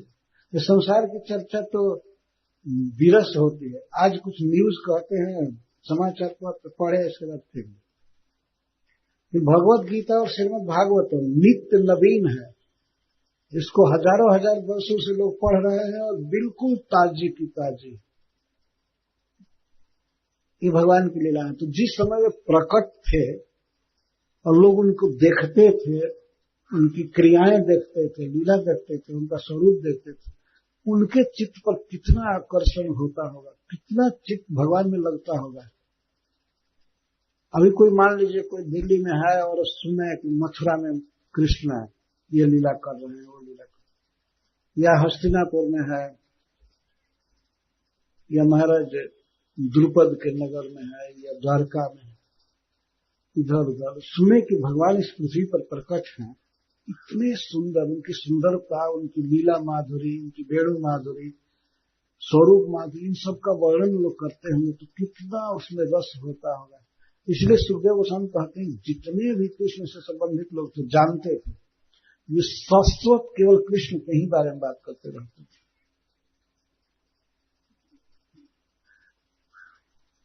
श्लाघनीय ईहित, श्लाघनीय हित, जस ईहित, ईहित का अर्थ है लीला, चेष्टा, वचन, संकल्प आदि सब कुछ।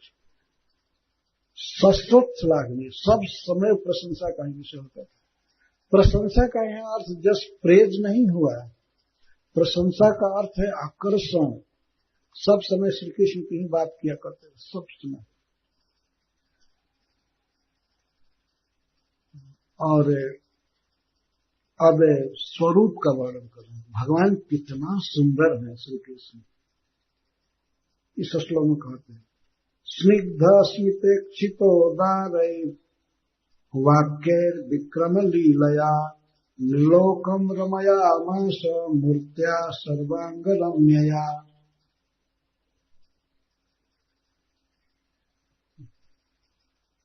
भगवान श्री कृष्ण के सौंदर्य का वर्णन किया है। स्निग्ध स्मित, अनुराग भरी मुस्कान उनके मुख पर हमेशा छाई रहती, हमेशा हंसते रहते।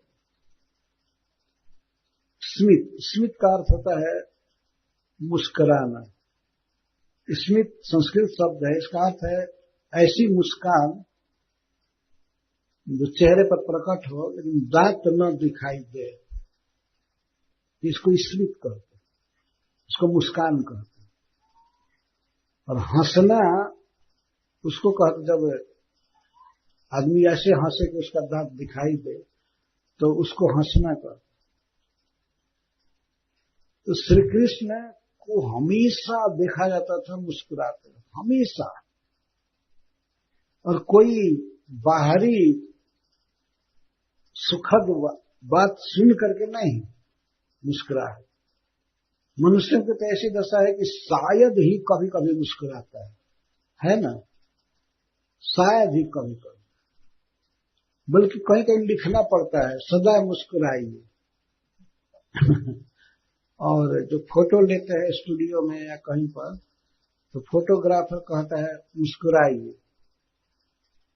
कहना पड़ता है। तो उस समय व्यक्ति और गंभीर हो जाता है। मुस्कुराए क्या, कहने से थोड़ी मुस्कुराहट आएगी। भीतर में अगर सुख है, हृदय सुखी है, तो अपने आप मुस्कान आएगी चेहरे पर। भगवान श्री कृष्ण तो आनंद घन है, आनंद परिपूर्ण है, आनंदमय है, तो सदा मुस्कुराते रहते हैं। अच्छा, स्निग्ध मुस्कुराहट है। स्निग्ध का अर्थ है स्निग्ध, स्नेह कहते हैं घी को या तेल को। किसी चीज में घी मिला दिया जाता है तो सरस हो जाता है। तो श्री कृष्ण मुस्कुराते थे तो ऐसे जैसे शूटिंग करते हैं टीवी या बनाते हैं तो झूठा मुस्कुराहट दिखाते हैं, उसको स्निग्ध मुस्कुराहट नहीं कहेंगे। जैसे फोटो खिंचवाने के लिए शूटिंग हो रहा है तो जैसे रावण जैसे हंसते हैं कभी कभी, वो भी शुष्क है, कोई हास नहीं। मुस्कुराहट वास्तव में हृदय का सुख प्रकट होता है, वो मुस्कुराहट।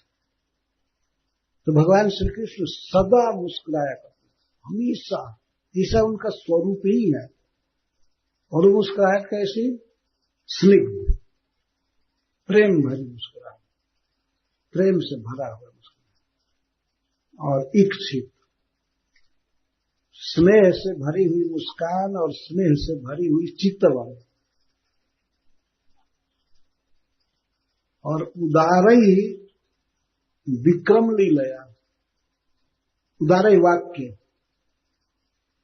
और वाक्य बोलते थे तो उदार, उदार का अर्थ परमानंद से परिपूर्ण, जिसकी सीमा नहीं रहती थी कि उस वाक्य को सुनकर, शब्द को सुनकर के कोई कितना सुखी हो सकता है, उसकी सीमा नहीं। भगवान के केवल वचन से, गान से या मुरली से परम आनंद छा जाता था। उनके वचन में परम सुख था आनंद। और विक्रम, चाल ऐसे चलते थे। कुछ लोग तो चाल देखने में ही फंसे रहते थे। यह चाल के अर्थ है नृत्य। सांप के फण पर भी नृत्य करते थे।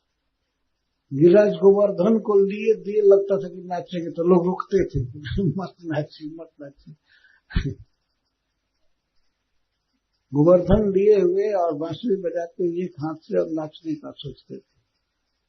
तो कभी उनको कहा जाता था नहीं नहीं नहीं, दूसरे ग्वाल बाल लाठी लगाते थे कहीं गिर न जाए। उसमें उनकी अद्भुत चाल है, अद्भुत पराक्रम और लीला जो स्वाभाविक देखना बोलना और भी जो शरीर के अंग का संचालन होता है उसको लीला कहते हैं। निर्लोकम रमयामास, अपनी इन सब विशेषताओं से, विशेष करके अपने सौंदर्य से श्री विग्रह के दर्शन द्वारा समस्त जीव समुदाय को या मनुष्य समुदाय को रमयामास, रमा दिए, आनंद में पड़ जाते भगवान को देख करके और भगवान की लीला देख करके सुन करके आनंदित होते। मूर्तिया सर्वांग रम्य, भगवान श्री कृष्ण की श्री मूर्ति, उनका श्री देह ऐसा है सर्वांग रम्या, सभी अंग रम्य है। जहां जिस अंग पर दृष्टि पड़ती है उस अंग से नेत्र हटते ही नहीं। एक श्लोक में कहा गया है, राधा रानी अपनी सखियों से कह रही कि अरे सखी, तुम बहुत बड़भागिनी हो कि प्रियतम श्याम सुंदर के सर्वांग को तुमने देखा है, हस्त कमल, चरण कमल और सिर आदि। और मैं तो उनके अलकों को देखी और उसको देखती रह गई, तब तक श्री कृष्ण चले गए। मैं हतभागिनी हूं कि श्री कृष्ण के केवल केश को देख सकी, मैं और बांसुरी बजाना या हाथ हस्त कमल चरण कमल इनको नहीं देख पाई। इसका अर्थ यह है कि एक ही अंग को देखने में मन इतना फंस गया कि वो चले गए। प्रति सर्वांग रम्य या सर्वांग रम्य का अर्थ होता है जहां रमण किया जाए, जहां मन या नेत्र लग जाए या कान लग जाए, उसी में सुख मानने लगे। रमु क्रीड़ा है, रमण का अर्थ है क्रीड़ा। जैसे बच्चे खेलने में रमे रहते हैं, रम जाते, उनको जबरदस्ती पढ़ने के लिए बैठाया जाता है ना। बच्चों को छुट्टी दिया जाए कि आज थोड़ा लीजर टाइम है, तो ऐसा नहीं वो किताब खोल करके पढ़ेंगे या स्लेट पर लिखेंगे। खेलना उनके लिए सहज है, ये रमण कहा जाता है। तो भगवान श्री कृष्ण के किसी भी अंग पर दृष्टि जाए वहीं मन हंस जाता है, आकर्षित हो जाता है। एक भक्त ने लिखा है कि श्री कृष्ण के यदि बनमाला पर आंख गई तो अब आंख और मन बनमाला पर ही झूलते रह जाएंगे लाखों वर्ष, और उससे हटे तब न दूसरे अंग पर जाएगा। जिसने बनमाला देखा वो उसी बनमाला में ही झूलता रहा, जिसने कान का कुंडल देखा कर्णों को वो बस वहीं झूलता रहा, जो अलग को देखा केश को बस वहीं मन फंस गया, वहां से निकला ही नहीं। जो मयूर पंख को लहराते हुए देखा वहीं लहराता रह गया, जो चरण के नुपुर को सुना बस वहीं चरण में ही फंस कर रह गया। इतना आकर्षण है श्याम सुंदर का। तो श्रील सुखदेव गोस्वामी वही वर्णन कर रहे हैं। स्निग्ध स्मितेक्षितोदारयन् वाक्यैर् विक्रम लीलया निर्लोकम रमयामास मूर्त्या सर्वांग रम्यया। तो भगवान श्री कृष्ण का सौंदर्य वर्णन करते समय अब श्रीमुख का वर्णन कर रहे हैं। यस्याननं मकर कुंडल चारु कर्ण भ्राजत कपोल सुभगम सविलासहासम् नित्योत्सवम् न ततिर्पुदृषभिः पिबन्त्यो नार्यो नराश्च मुदिता कुपिता निमेश्च। जस्य आननम, जिनके आनन को, मुख को, नारियो नराश्च, नर और नारियां, नर भी और नारियां भी, स्त्री पुरुष सब, दृश्य भी पिबंत, आंखों से पीते रहते हैं। दृश्य भी मतलब नेत्र ही, नेत्रों से पिबंत, पीते रहते हैं। आंख से पीने का क्या मतलब है? आंख से पीते रहते थे, इसका मतलब है कि परम आसक्ति से निहारते रहते थे, देखते रहते थे। यह है पीने का मतलब। तो आंख से पिया जाता है थोड़े, लेकिन किसी रूप को कोई बहुत आसक्ति से देख रहा हो तो ये कहा जाएगा कि वो पी रहा है। तो सुखदेव गोस्वामी कहते हैं जस आननम नारियो नराष्ट्र जस्य आननम दृश्य भी पिबंत, नेत्रों से पी रहे थे। मानो नेत्र ही पीने का साधन है, गिलास या कटोरी है, उसे बार बार पी रहे। जो परम रसायन पीने में सुख मिलेगा, उससे कई गुना अधिक भगवान का रूप देखने में आनंद मिल रहा था। यह अर्थ पीते रहते, अब पी करके मुदिता, आनंद में सराबोर रहते, मुदित रहते। परंतु इसके साथ साथ कुपित भी रहते, बहुत क्रोध में हो जाते थे। किस पर? निमेश, निमि महाराज पर। निमि महाराज जो विदेह राज जनक जी जो प्रथम निमि थे, उनकी कथा है। वे सभी प्राणियों के पलकों पर निवास करते हैं और वही पलक को गिराते हैं और उठाते हैं। जब वशिष्ठ जी ने इनको शाप दिया था, उनके पुरोहित ने, तुम मर जाओ, एक बार शाप दिए, तो निमि महाराज ने उनको शाप दिया कि तुम भी मर जाओ। गुरु और शिष्य दोनों को शाप दिए, वो भी मर गए, शरीर छोड़ दिए वशिष्ठ जी, और ये भी मर गए, गिरे थे। तो वशिष्ठ जी तो पहले ब्रह्मा जी के पुत्र हैं, लेकिन बाद में उन्होंने जन्म लिया उर्वशी के गर्भ से।